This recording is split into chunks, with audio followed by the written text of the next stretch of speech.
Alors bonjour, je m'appelle Janine Kuhn et je suis conseillère de direction à la Chambre des salariés. La Chambre des salariés est une chambre professionnelle qui s'engage pour les salariés et qui défend leurs droits et leurs intérêts. Nous avons différentes missions. Nous donnons entre autres des avis sur les projets de loi qui touchent les salariés avant que les projets ne soient votés à la Chambre des députés. Nous avons également la mission d'informer les salariés sur leurs droits en matière de droit du travail, de droit de la sécurité sociale et aussi en matière de formation continue.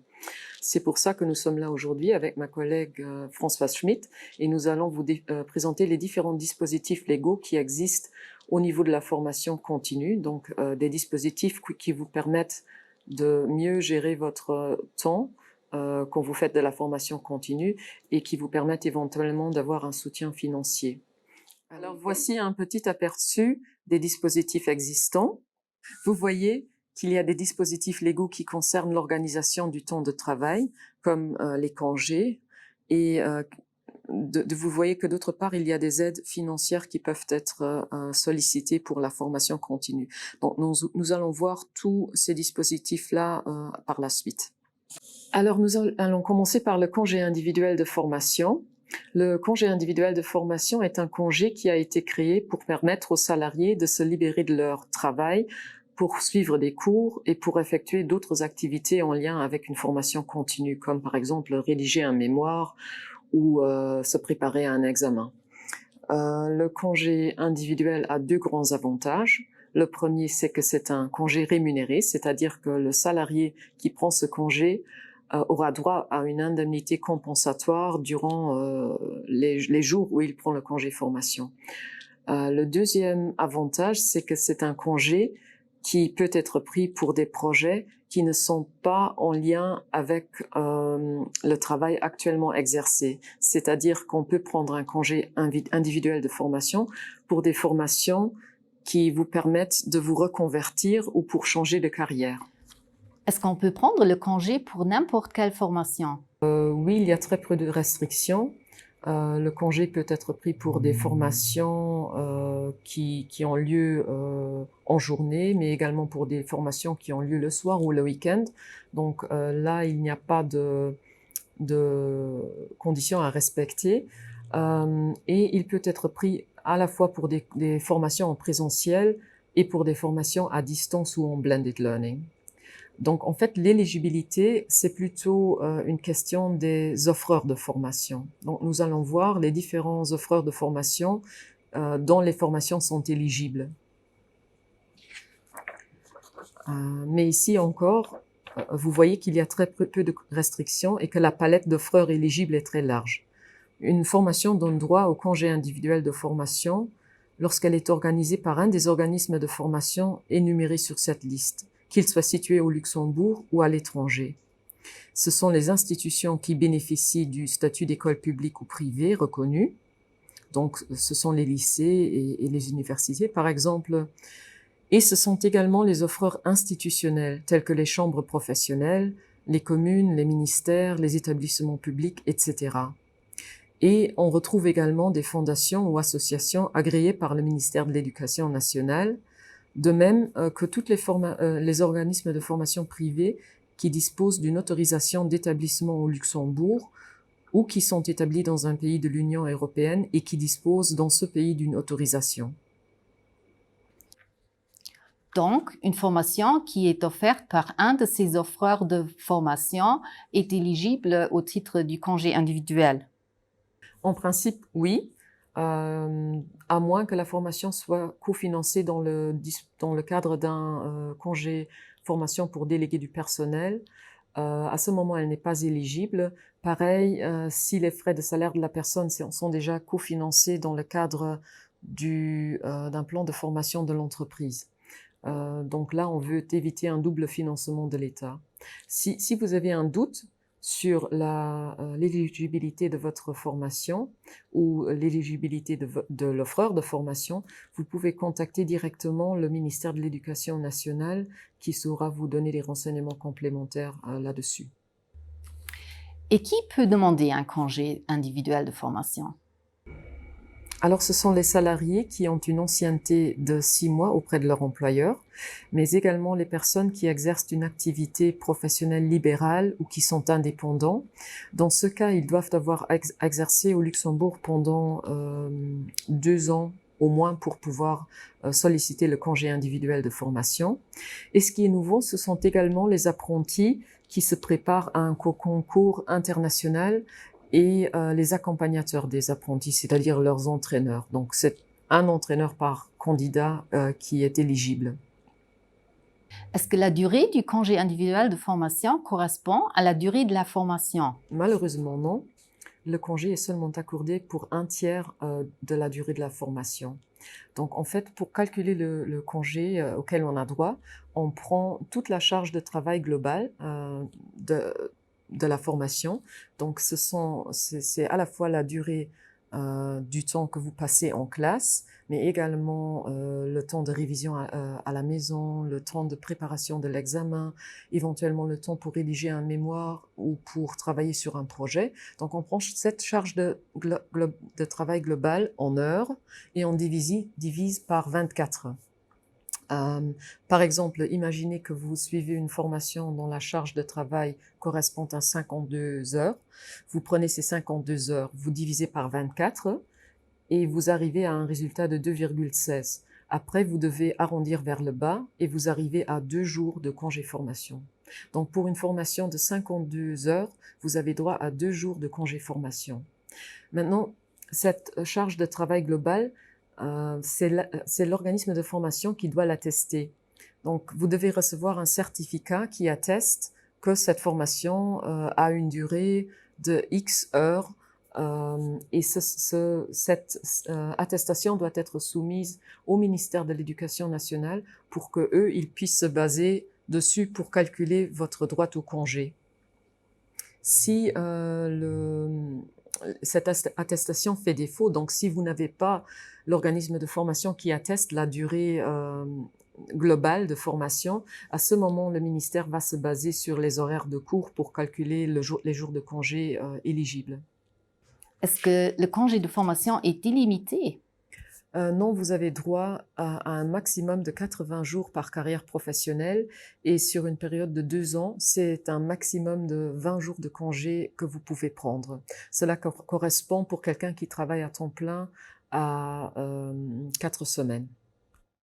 Et si l'on travaille à temps partiel? Bon, si vous travaillez à temps partiel, à ce moment, le congé est calculé proportionnellement à votre temps de travail. Quelle est la procédure à respecter? Alors, vous devez soumettre votre demande au ministère de l'Éducation nationale.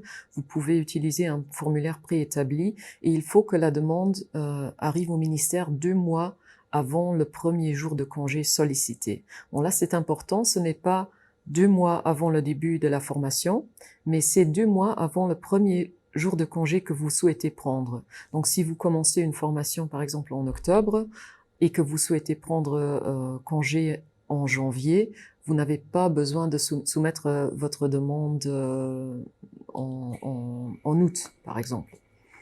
Après, si vous êtes salarié, il est important aussi de savoir que vous devez soumettre votre demande à votre employeur qui doit marquer son avis dessus. Et l'avis de l'employeur peut soit être positif, soit être négatif. Donc, l'employeur est en droit de refuser le congé.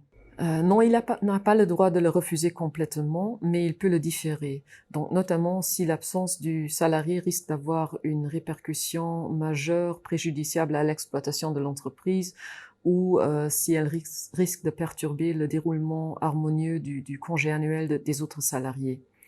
Si, par contre, le salarié voudrait maintenir sa demande, il peut le faire. À ce moment, la demande est soumise à une commission consultative qui va s'exprimer sur le report du congé. Alors, nous allons maintenant passer au deuxième dispositif, qui est le congé sans solde pour formation.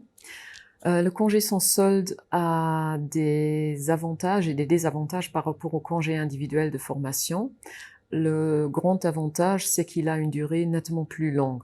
Nous avons vu que le congé individuel de formation peut durer au maximum 4 semaines sur 2 ans. Alors avec le congé sans solde, une seule période de congé peut déjà durer jusqu'à 6 mois consécutifs. Et on peut même cumuler plusieurs périodes de congé pour aller jusqu'à 2 ans par employeur. Bon, le désavantage, c'est que c'est un congé sans solde, donc le salarié arrête de travailler temporairement et son contrat de travail est suspendu. Donc, il n'est plus assuré auprès des organismes de sécurité sociale. Bon, il peut s'assurer à titre volontaire pour rester couvert. Et bon, son contrat de travail, comme j'ai dit, est suspendu, mais l'employeur est tenu de conserver l'emploi et à son retour, il recouvre également tous les avantages qu'il avait avant son départ en congé sans solde. Est-ce que ce congé s'adresse à toutes les personnes qui travaillent au Luxembourg? Non, il est limité aux salariés qui travaillent sous le statut de droit privé. Normalement, il faut avoir une ancienneté de 2 ans auprès de son employeur pour pouvoir solliciter ce congé, mais le contrat de travail peut être soit un CDI, soit un CDD. Quelles formations sont éligibles? Bon, ce sont les mêmes que pour le congé individuel de formation,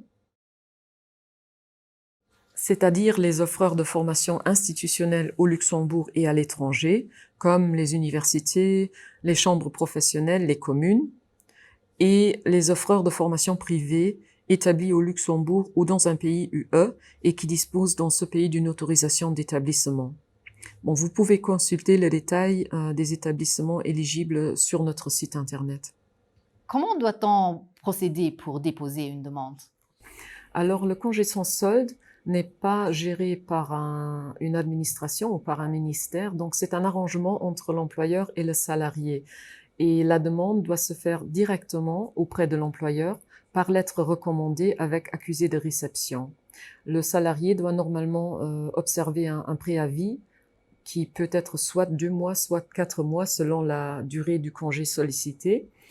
Et ce qui est important, c'est qu'il faut noter sur sa demande, sur sa lettre de demande, que si l'employeur ne répond pas en disant 30 jours, alors cela vaut acceptation de la demande.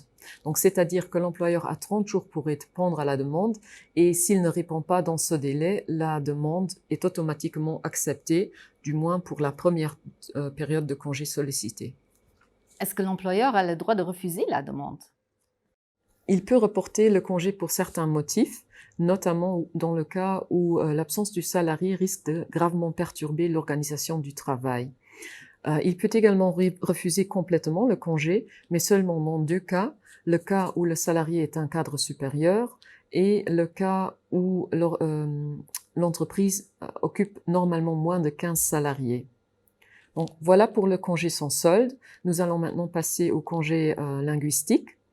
Alors le congé linguistique est un congé rémunéré qui permet d'apprendre le luxembourgeois ou de perfectionner ses connaissances de luxembourgeois sans perte de salaire.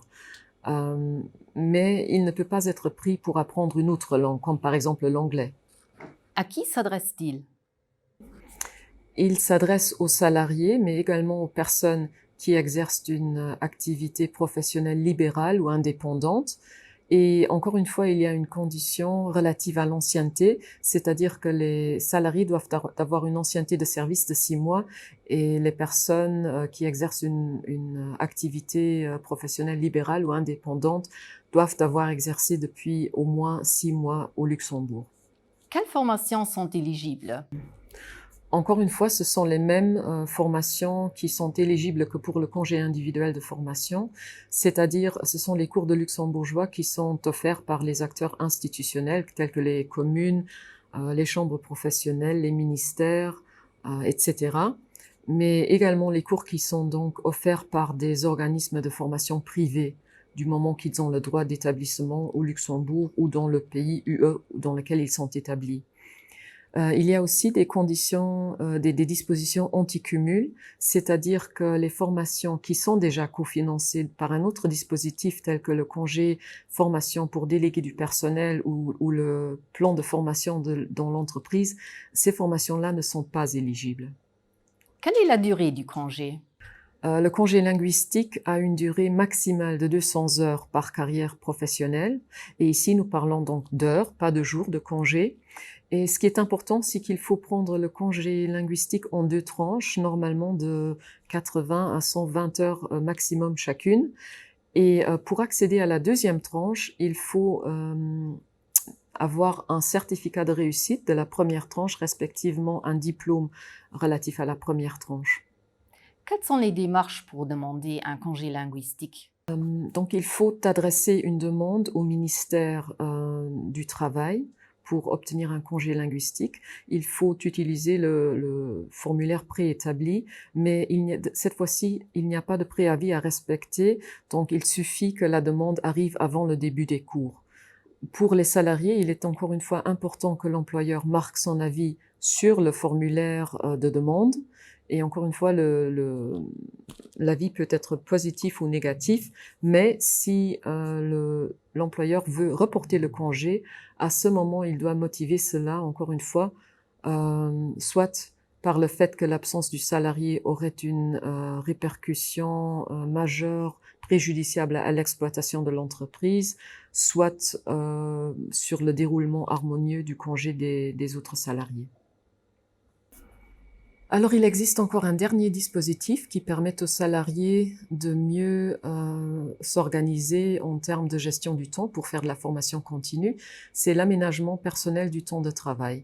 Il s'adresse avant tout aux salariés d'entreprises qui disposent d'un règlement d'horaire mobile, c'est-à-dire un système dans lequel le salarié peut gérer sa présence journalière et ses horaires de travail de manière assez flexible. Donc c'est un système dans lequel le salarié pointe et dans lequel il y a des plages fixes de présence obligatoire dans l'entreprise et des plages mobiles. L'idée ici, c'est de flexibiliser ce dispositif, ce règlement d'horaire mobile pour permettre aux salariés de pouvoir suivre une formation continue. Et comment peut-on aménager le temps de travail personnel? Bon, on pourrait, par exemple, s'imaginer que le salarié et l'employeur se mettent d'accord pour moduler les plages fixes du salarié pour lui permettre de partir en formation. Par exemple, si les autres salariés de l'entreprise ont le droit de partir à 4 heures, mais que la formation commence à 2 heures, on pourrait permettre alors aux salariés en cours de partir plus tôt. Ou alors, on pourrait aussi lui accorder une pause midi plus longue pour participer à une formation. Une autre chose qu'on pourrait imaginer, ce serait de lui accorder un déficit d'heures de travail plus important à la fin du mois et qu'on lui accorde un délai plus important pour pouvoir résorber ce déficit d'heures. Est-ce qu'il y a des limites à un tel aménagement? Oui, il faut faire attention à respecter la durée maximale légale de travail. Donc, c'est maximum 10 heures par jour et 48 heures par semaine. Et l'aménagement doit également se faire dans le respect des besoins de service et aussi des désirs justifiés des autres salariés. Est-ce que l'entreprise est tenue d'aménager le temps de travail de son salarié en formation? Non, ce n'est pas un droit absolu. L'entreprise peut refuser d'aménager le temps de travail personnel dans le sens voulu, mais elle doit motiver son choix. Donc, elle peut motiver cela soit par des besoins de service, soit par des impératifs d'organisation rationnelle de l'entreprise. Donc voilà les dispositifs qui existent au niveau de l'organisation du temps de travail. Nous allons maintenant passer aux dispositifs légaux qui concernent donc le soutien financier à la formation professionnelle. Alors nous allons commencer par la déductibilité fiscale. Donc c'est la possibilité de déduire des frais de perfectionnement professionnel de son revenu imposable. Les frais de perfectionnement professionnel sont des frais qui sont liés à des formations qui permettent aux salariés de progresser dans son activité professionnelle et de pouvoir mettre à jour ses connaissances pour être plus performant dans son travail. Donc ce sont des frais qui sont liés à une formation qui est directement liée à l'activité professionnelle du salarié, à l'activité actuelle du salarié. Est-il possible de déduire les frais d'une formation suivie dans l'intérêt de changer de carrière ou d'accéder à un autre poste? Non, ce n'est pas possible. Il faut que la formation ait un lien direct avec l'activité et donc les formations qui sont suivies par intérêt personnel ne sont pas non plus éligibles. De plus, bon, ça paraît peut-être évident, mais il faut que le salarié ait lui-même payé la formation. Qui peut profiter de ce dispositif et quels sont les frais qu'on peut déduire exactement? Bon, les frais qui peuvent être déduits, ce sont les frais d'inscription à une formation et ce sont également les frais d'achat de livres spécialisés. Donc, ce sont des livres qui ont un intérêt strictement professionnel et qui n'ont pas d'intérêt général. Et les personnes qui peuvent profiter de ce dispositif, ce sont les salariés qui exercent une activité salariée au Luxembourg et qui payent l'impôt sur le revenu. Comment faut-il procéder? Donc, les dépenses de perfectionnement professionnel peuvent être déduites de la déclaration fiscale. Il faut les déclarer dans la catégorie des frais d'obtention. Et ce qui est important, c'est de les déclarer dans la déclaration fiscale relative à l'exercice durant lequel les dépenses sont intervenues.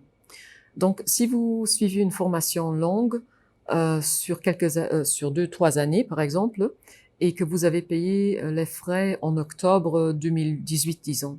Alors, à ce moment, il faut déclarer les dépenses également dans la déclaration fiscale pour l'année 2018. Est-ce qu'il y a des limites? Bon, il faut savoir que chaque salarié a droit à un forfait de 540 € d'office par année d'imposition. Donc, même s'il n'a pas eu de dépenses dans la catégorie des frais d'obtention, il a droit à ce forfait. Et il est surtout intéressant de déclarer vos frais lorsque le montant dépasse ce forfait de 540 €. Est-il recommandé de contacter son bureau d'imposition avant de commencer une formation?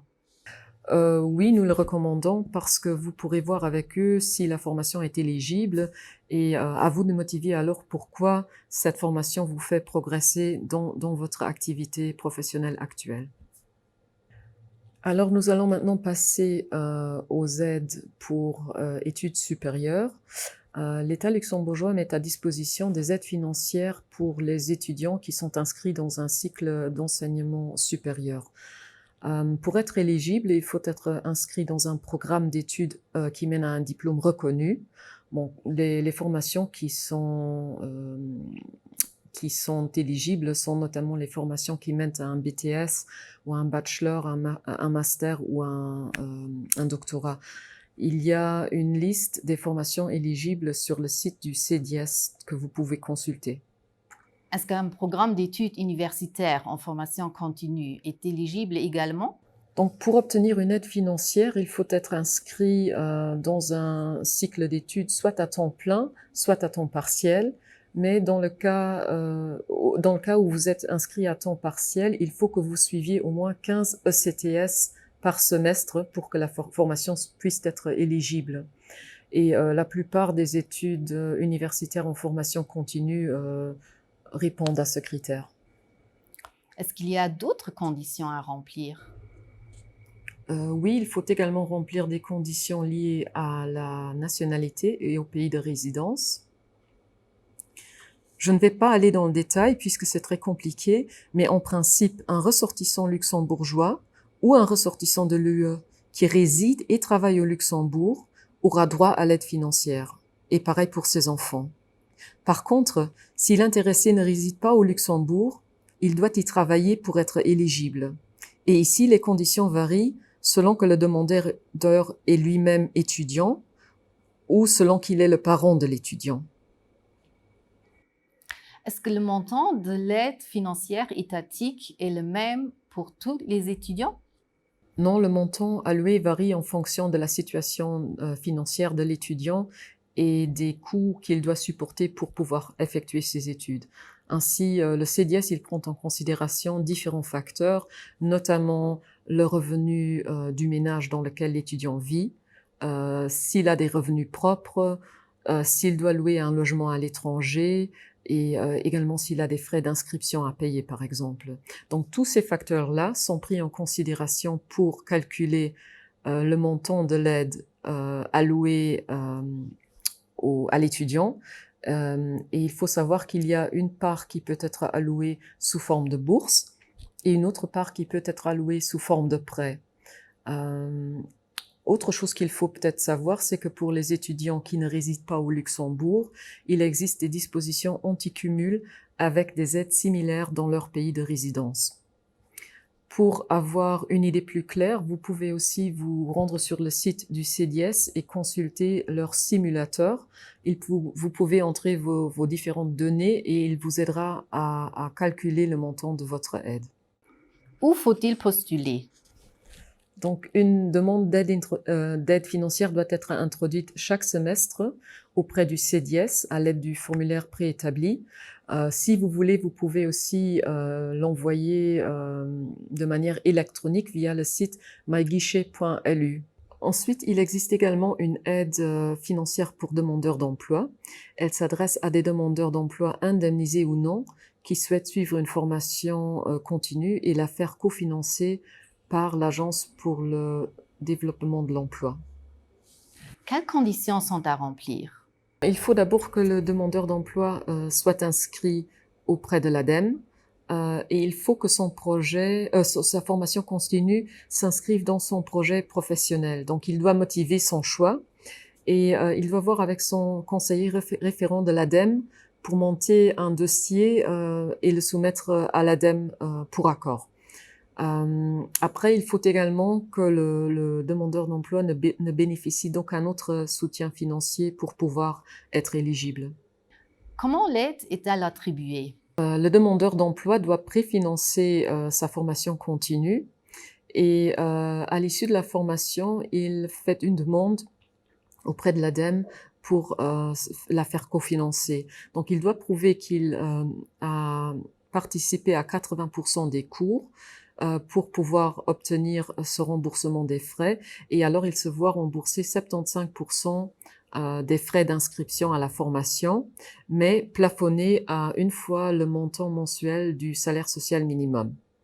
Si, en déant les 3 mois qui suivent la formation continue, il arrive à trouver un emploi, à ce moment, il peut se voir rembourser les 25% restants des frais d'inscription. Nous venons maintenant de voir plusieurs dispositifs qui s'adressent aux salariés, mais il existe également des mécanismes de soutien financier qui s'adressent aux entreprises qui forment leur personnel. Quelles formations sont éligibles? Donc, les formations éligibles sont, par exemple, les formations internes structurées, les formations externes, mais également les formations à distance. Et pour ce qui est des coûts qui peuvent être déclarés, ce sont notamment les frais de salaire des participants aux formations, les frais d'inscription à la formation, les frais de déplacement et les frais d'hébergement et d'autres. Donc, les entreprises peuvent se faire rembourser 15% des coûts investis dans la formation continue par l'État. Quel est l'avantage pour les salariés? Bon, si le salarié a un projet de formation qui profite également à l'employeur, parce qu'il devient plus autonome dans son travail, plus performant dans son travail, à ce moment, il peut également demander à l'employeur d'intégrer la formation continue dans le plan de formation de l'entreprise. À ce moment, l'employeur peut, par exemple, prendre en charge les frais d'inscription et les faire cofinancer par l'État à hauteur de 15%.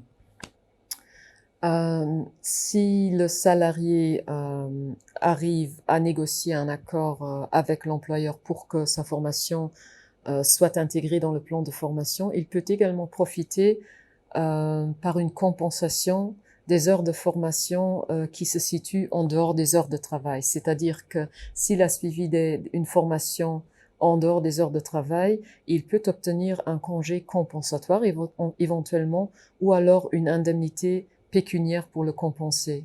Et les modalités d'organisation exactes sont déterminées entre les deux parties, entre le salarié et l'employeur. Alors, merci pour votre attention. J'espère que ces informations vous ont été utiles et je vous souhaite bonne continuation dans vos projets de formation professionnelle. Merci et au revoir.